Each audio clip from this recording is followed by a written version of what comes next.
Very good morning to all of you. आप लोग के लिए बहुत अच्छी खुशखबरी है। जैसा कि आप लोगों ने सुना है कि इस टाइम न्यू एजुकेशन पॉलिसी बनाई जा रही है 2020 की।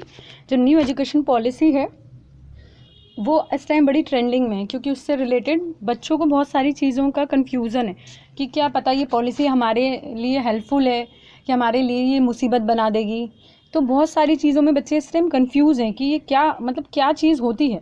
तो मैं ऐसे बहुत ही सिंपल लैंग्वेज में आपको समझाना चाह रही हूँ। मुझे लगा मेरे स्टूडेंट्स के लिए मुझे ये वीडियो बनाना चाहिए, तो मैंने इसको आपको एकदम सिंपल लैंग्वेज में समझाती हूँ। ठीक है, देखिए, हो सकता है थोड़ा सा वीडियो लॉन्ग हो जाए, बट आपको ये चीज़ें समझ में आनी चाहिए, बिकॉज आपका आगे आप भी इस पॉलिसी से जुड़ सकते हैं। अब देखिए, वैसे तो ये उन बच्चों के लिए होगी जो, क्योंकि अभी इतनी जल्दी तो इम्प्लीमेंट हो नहीं सकता है। ठीक है, जैसे मैं हूँ तो मैंने जो स्टडी कर ली है, तो मेरे टाइम पे तो ये नहीं था, मगर अब जो आने वाली जनरेशन है उनके लिए बहुत हेल्पफुल होगा, क्योंकि उनको ये पॉलिसी मिलेगी। ठीक है, चलिए, तो जो न्यू एजुकेशन पॉलिसी है उसमें सबसे पहले हमें पता है हमारी जो पुरानी पॉलिसी थी वो थी 10+2। ठीक है, यानी जो आपका 10th है और 11th और 12th को मिला के हम 10+2 सिस्टम कहते थे।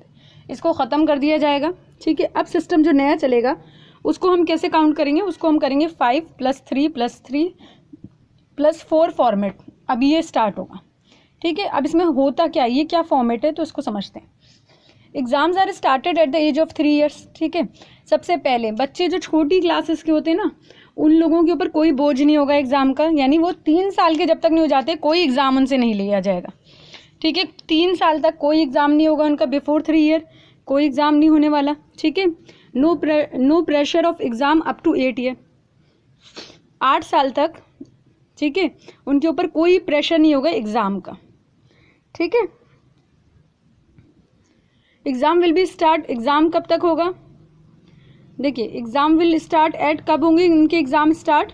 उनके एग्ज़ाम स्टार्ट होंगे class 3rd, 5th and 8th। यहाँ से उनके एग्ज़ाम स्टार्ट होना शुरू होंगे।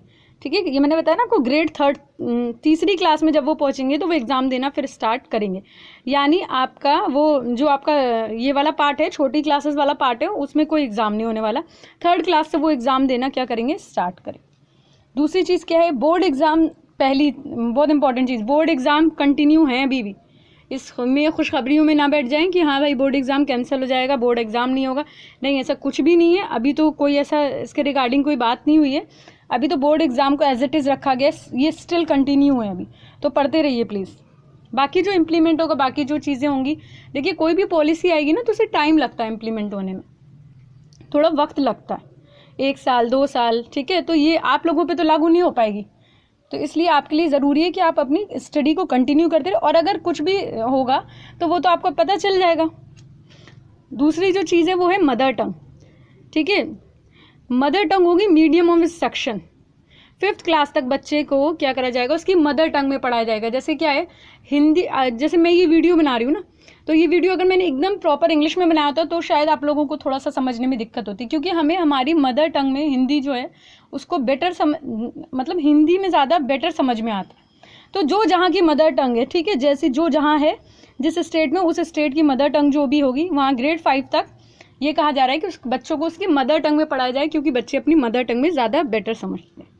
ठीक, no language should be impose to child. कोई भी लैंग्वेज इम्पोज नहीं कर जाएगी। जैसे अब इंग्लिश है, इंग्लिश को क्या करा जाता है? बच्चों को स्टार्टिंग से ही बोला जाता है। छोटी क्लास से भी बच्चे हैं, वो नर्सरी, LKG, UKG वाले, 1st 2nd, उनको भी इम्पोज किया जाता है कि नहीं, आपको इंग्लिश बोलना है, आपको इंग्लिश में ही पढ़ना है, आपको इंग्लिश आनी चाहिए। तो कोई भी लैंग्वेज इम्पोज नहीं की जाएगी। फिर सबसे मज़ेदार चीज़ है 10 days बैग लेस। ये बहुत अच्छी चीज़ है।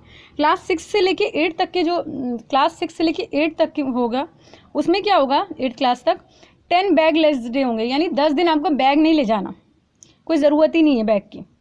वहाँ पर क्या आपको क्यों नहीं ले जाना? क्योंकि वहाँ पर आपको वोकेशनल कोर्सेज कराए जाएंगे, वोकेशनल एक्सपर्ट्स आएंगे, जैसे कोई कारपेंटर है, पॉटर है, गार्डनर है, आर्टिस्ट है, ये आपकी क्लासेस लेंगे। वो तो आप पे डिपेंड करता है कि आप कौन से, किसको पसंद करते हैं। जैसे किसी को गार्डनिंग में, मुझे गार्डनिंग में इंटरेस्ट है, जैसे किसी बच्चों को गार्डनिंग में होगा, किसी को और भी चीज़ों में इंटरेस्ट हो सकता है। ठीक है, कारपेंटर के वर्क में हो सकता है, किसी को किसी में भी इंटरेस्ट हो सकता है। तो किसी भी तरह की चीज़ों में इंटरेस्ट होता है, किसी को आर्टिस्ट बनने में इंटरेस्ट है, तो बच्चों को ऐसे वोकेशनल कोर्सेज सिखाए जाएंगे। इससे क्या होगा? बच्चों में एक्टिविटी बढ़ेगी और उनमें डेवलपमेंट ज़्यादा से ज़्यादा होगा।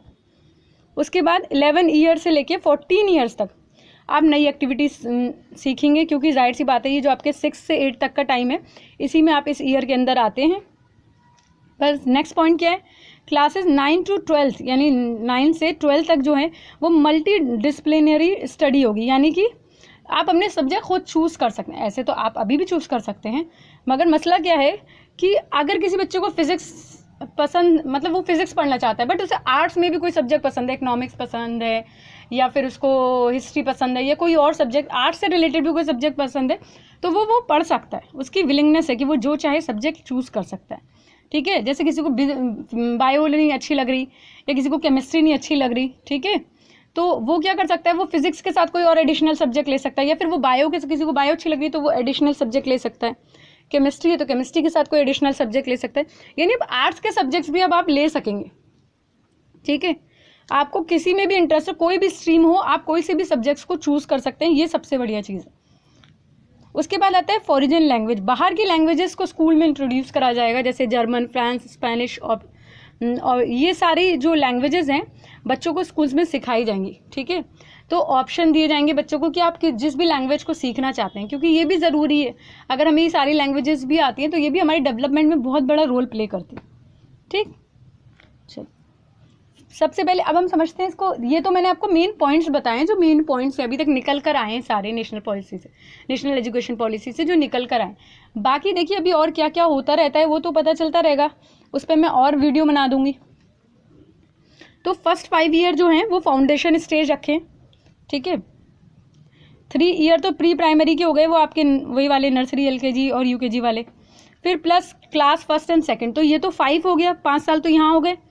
3 ईयर्स फिर प्रीपेटरी स्टेज, 3 साल जो ये एजुकेशन सिस्टम क्या है 5 + 3 + 3 इस तरह से है ना, तो जो 5 के बाद 3 है वो प्रीपेटरी स्टेज का पार्ट है, उसमें क्लास 3 to 5 तक के बच्चे आते हैं, ठीक।